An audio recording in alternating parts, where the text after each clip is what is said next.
The Panasonic Lumix G7 is one of the best cameras for under $1,000 right now. Let's take a look.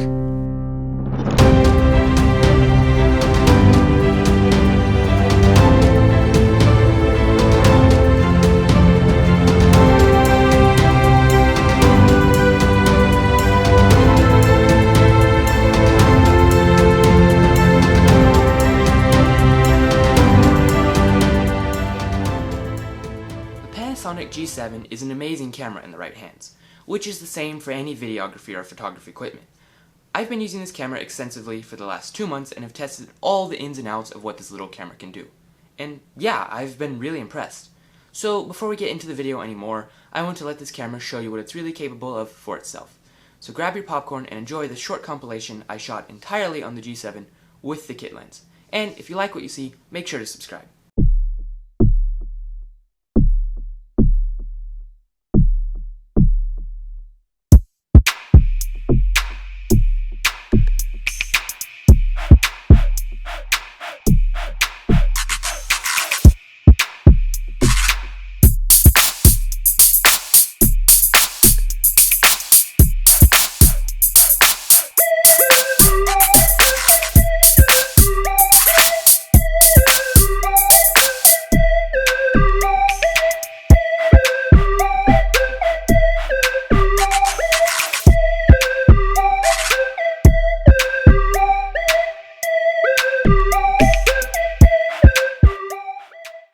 Alright, so the Panasonic G7 is the little brother to the Panasonic GH4, which has been a very popular camera for filmmakers, combining great 4K image quality with a very usable menu system and camera body.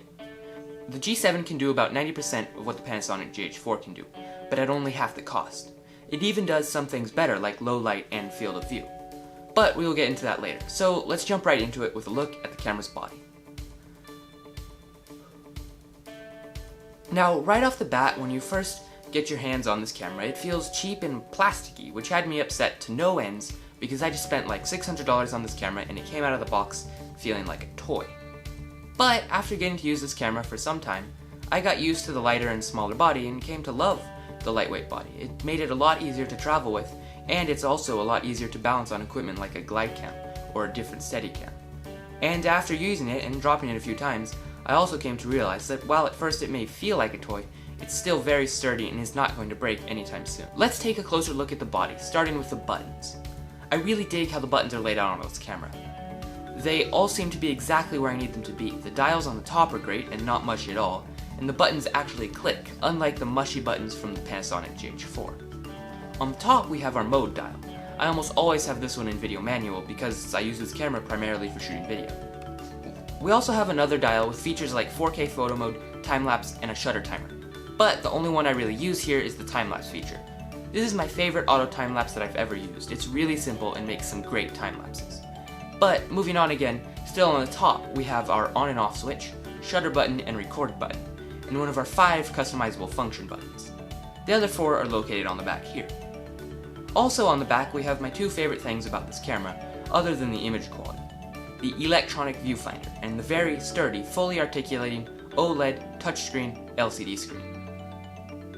The fully articulating screen is great since it allows you to see your view in a ton more angles than you can get with a fixed LCD. It's especially great for videos like this so I can see how my videos look, what's in focus, if the exposure is correct, and much more.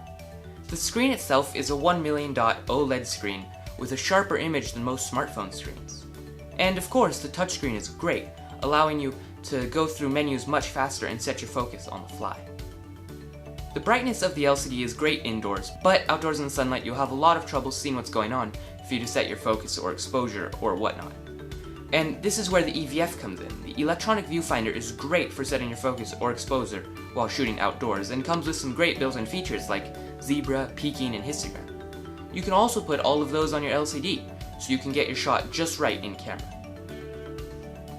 Lastly, on the body, before we dive into the menu system, we have a mic jack on the side.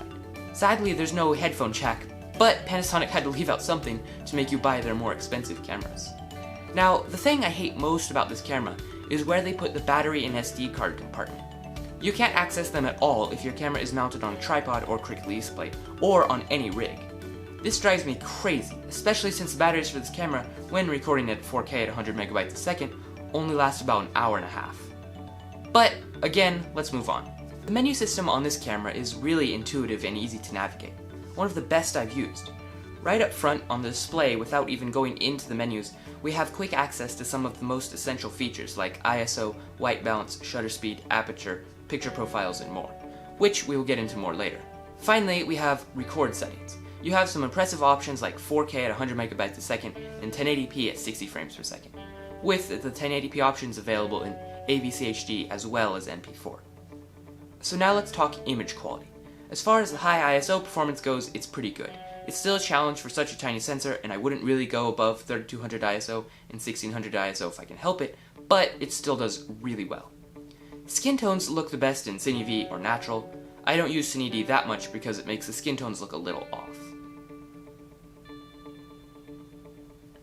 The dynamic range on this camera is good. It's not as good as the Sony A7 series or the Canon Cinema line, but I do love how much color we retain in the highlights. And of course, if you set the camera to Cine D, you get almost another 2 stops of dynamic range. But like I said, skin tones always seem a little bit off when shooting in Cine D. The G7 sports a 16 megapixel micro four thirds sensor. Now with a micro four thirds sensor, the full frame equivalent focal length here is 2x. The lens I have on here right now is a 14 to 42mm lens, so that would be 28 to 84mm on a full frame body. One of the downsides to a micro four thirds sensor is getting a wide enough field of view and good low light quality, but the G7 handles both of those great, like I mentioned earlier. Now, the G7 isn't perfect. Despite having some of the best specs at its price point, probably the biggest problem that most people have with this camera is autofocus. Now, I almost never use autofocus, but if you're trying to vlog or something like that, then autofocus would be crucial for you. Despite being silent, the autofocus is pretty slow and swims around hunting quite a bit. However, most of the other auto features on this camera are some of the best I've seen. Now, I'm a manual snob when it comes to photography, but this camera's intelligent auto mode is just that, intelligent. I have never seen a more intelligent auto on a camera system. Here are 2 pictures I took the same day, one shot in auto and one in manual. Can you tell the difference? If you're like me, you probably couldn't tell. Now, this camera is primarily for video, but if you're wondering how well this camera worked for photography, here are some of my favorite shots that I've taken with it. Of course, 16 megapixels and micro four thirds is not the best sensor for photography, but this camera still takes some amazing stills. Here they are.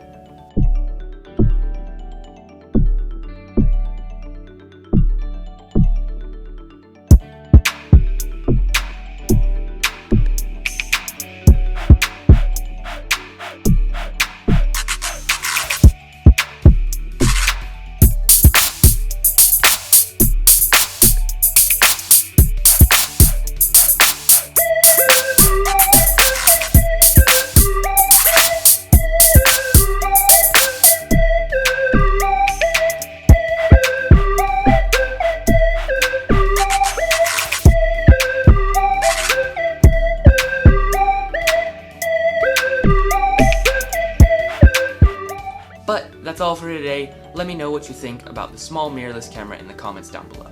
And if you enjoyed this video, make sure to leave a like and subscribe so you're notified when we upload our next video.